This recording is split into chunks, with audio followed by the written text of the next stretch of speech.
ẹ̀yin èèyàn wa káàkiri gbogbo àgbáńlá ayé ń bi tí ẹ ti ń wò wá bí nǹkan mà ṣe ń lọ rèé ní ìlú Èkó rèé Ìkẹjà under bridge ó lẹ̀ ń wò yìí o tí àwọn èèyàn péjọ lóní bìbà tí wọ́n ń fẹ̀hónú hàn oríṣiríṣi orin kan tí làwọn èèyàn ń kọ ṣe wá rí tó wá pọ̀ jù ní orin náà ni orin ebi ni o ibẹ̀ rí woman kan tó gbé pọ́ọ̀tì lọ́wọ́ ó lé ebi ti fẹ́ pa wọn kú o kọ́lọ́n kó ṣàánú wa àwọn èèyàn tún jáde lẹ́gbẹ́lẹ́gbẹ́ lọ́gbàlọ́gbà oríṣiríṣi àwọn èèyàn sáà jáde àwọn ọ̀dọ́ àwọn àgbàlagbà àwọn workers gbogbo wọn ló jáde tó ní kálukú sáà ń kọrin orin ebi ni wọ́n ní ìjọba ààrẹ Tinubu ti fẹ́ fi ebi ó ti fẹ́ fi ebi pa àwọn òpó oríṣiríṣi bíìlì wọ́n increase owó náà wọ́n yọ subsidy oríṣiríṣi ẹ̀ sáà ní sáà kàkalẹ̀ pé kọ́lọ́n kó ṣàánú ni ṣùgbọ́n ẹjá jọmọ́ owó kíní ọ̀nà bí ó ṣe ń lọ ẹjá wò síwájú sí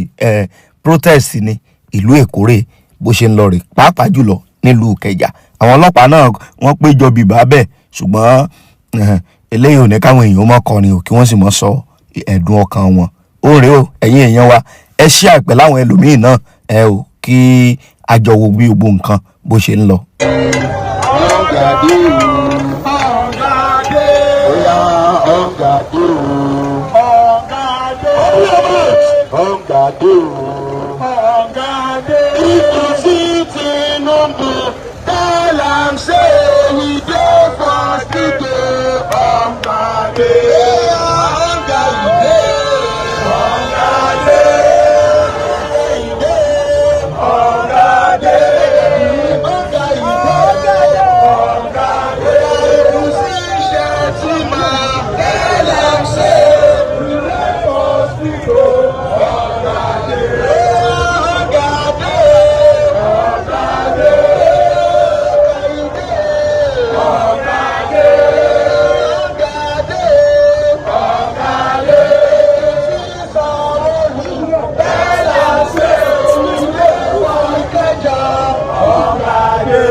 So what has happened is that President Bola Ahmed Tinubu has decided to weaponize the hunger facing Nigeria. The first thing he did from May 29, 2023, was to increase the level of the hunger facing Nigeria, rendering many people unable to feed 2 times daily, rendering many families unable to feed at home.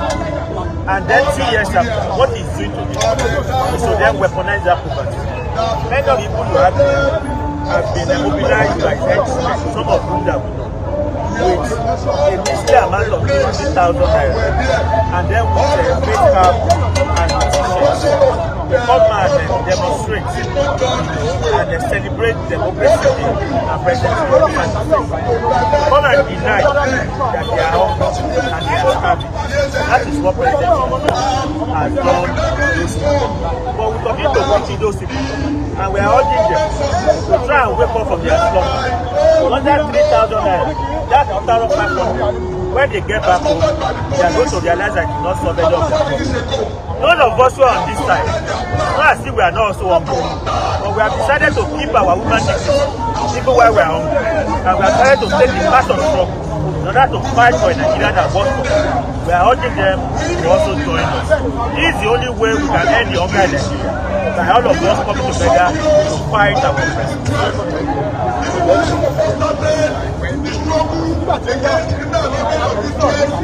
Wọ́n ní àwọn akẹ́kọ̀ọ́ ìlú àti àjáde àti káṣọ́ ẹ̀ àjọ náà jí àjọ náà jẹ́ ìta ọ̀gbẹ́ nínú ilé ìwé ètò ìlú wa ó lè lọ sí báyìí.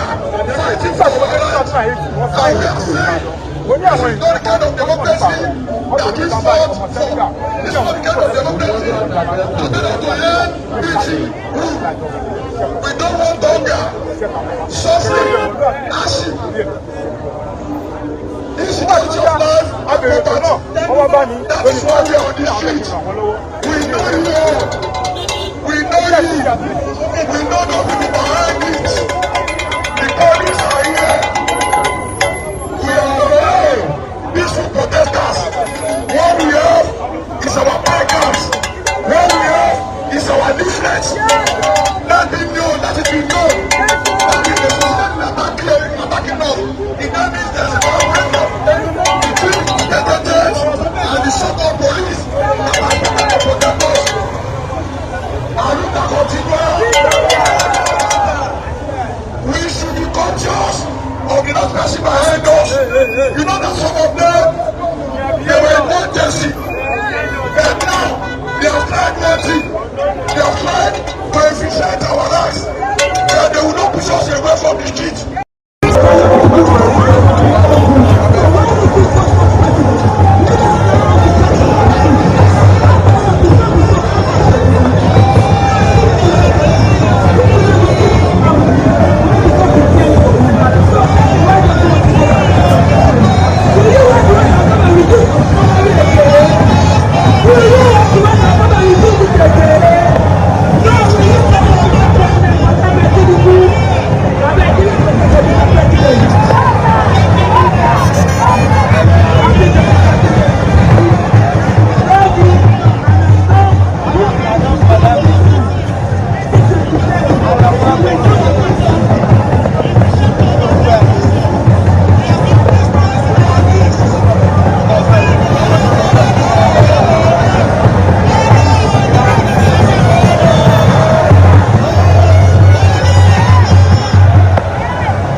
against corruption, they are fighting against corruption, they are fighting against justice and the respect for the people's rights. The world quite a peaceful protest. And right on the other side,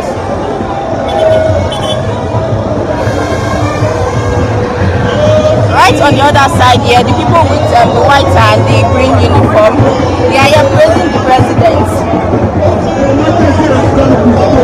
Praising the president and talking about how we have been doing well in the country.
na their children dem dey select for life. Na their children dem dey select their generation.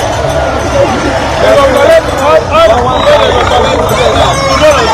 As students dey come to market dey talk. Say this government na work. But they wey dey change, they go collect am from their state.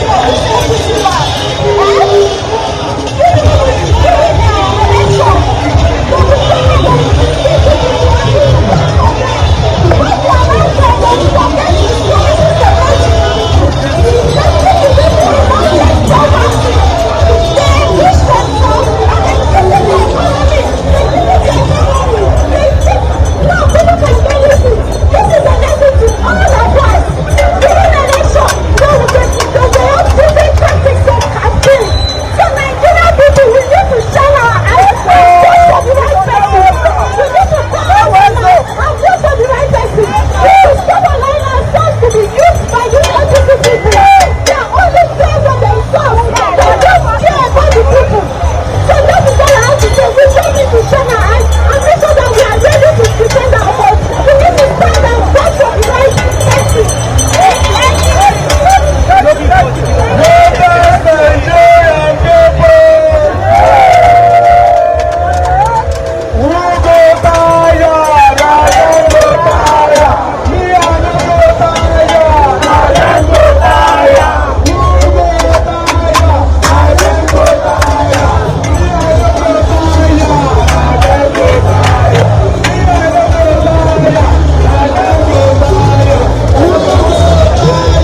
Ṣebí Tasibaye náà ni the life Tasibaye.